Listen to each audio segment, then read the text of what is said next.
Dasturimizda arxeologiyaga oid muhim yangilik. Olimlarning hisob-kitobiga ko'ra, O'zbekiston hududi qariyb 5000 yillik davlatchilik tarixiga ega. Shu bilan birga sivilizatsiya ildizlari undan ham uzoq yillarga borib taqaladi. Bu so'nggi yillarda olib borilayotgan xalqaro darajadagi ilmiy tadqiqot ishlari ham isbotlab turibdi.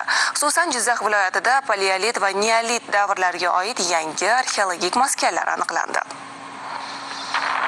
Jizzax viloyatining G'allaorol tumani hududida joylashgan Nurota tog' tizmasida inson sivilizatsiyasining ilk davrlariga oid tarixiy izlar topildi. 28-apreldan 6-maygacha Madaniy meros agentligi hamda Yahyo G'ulomov nomidagi Samarqand arxeologiya instituti mutaxassislari tomonidan Nurota tog' tizmasining shimoliy-g'arbiy qismida dala tadqiqotlari olib borildi. Tadqiqotlar jarayonida tarixiy ahamiyatga ega bir qancha arxeologik manzillar nomi qayd etildi. Xususan, O'gat qishlog'ining g'arbiy qismida so'nggi paleolit davriga oid ibtidoiy insonlarning yashash joyi aniqlangan. Dastlabki tahlillar bu yerda insonlar ming yillar davomida doimiy yoki mavsumiy istiqomat qilganligini ko'rsatmoqda. Qoropcha qishlog'ida esa neolit davriga oid ikki arxeologik makon ochildi. Ushbu manzillar insoniyat tarixida dehqonchilik va chorvachilikka o'tish jarayoniga oid muhim ma'lumotlarni o'z ichiga oladi. Yonboshtut qishlog'i yaqinidagi Beshbuloq nomli makonda esa qadimgi jamiyatning madaniy hayotiga oid izlar topildi. Mazkur arxeologik topilmalar O'zbekiston hududida ibtidoiy insonlarning hayot tarzi, yashash muhiti va faoliyatini o'rganishda muhim manbaga aylanishi shubhasiz. Topilmalar asosida ilmiy tahlillar, maqolalar va ko'rgazmalar tayyorlash rejalashtirilgan. Demak, bu kashfiyotlar yanada ko'p tarixiy sirlarni ochishga xizmat qiladi.